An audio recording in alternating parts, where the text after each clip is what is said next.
రైతు తన చేన్లో పండించినటువంటి కూరగాయలని తీసుకొచ్చి మార్కెట్ లో కూర్చొని ఎంత కమ్ముతావు కిలో టమాటాలంటే 15 రూపాయలంటే 10 రూపాయలకి ఇస్తావా లేదా అని అంటారు.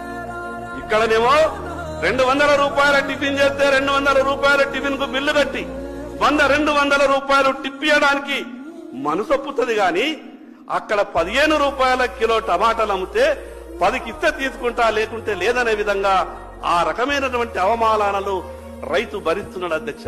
నేను ఎందుకు ఈ మాట చెప్తున్నానంటే అధ్యక్ష, కళ్ళకు నీళ్ళొస్తాయి అధ్యక్ష. ఈ రోజు ఏ రైతు కూడా సంతోషంగా లేడు అధ్యక్ష.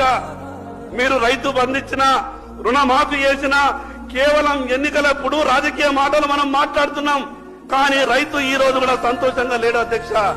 అధ్యక్ష, 5 ఎకరాలు ఉన్నటువంటి రైతు తను పండించినటువంటి పంటని కుటుంబం అంతా కూడా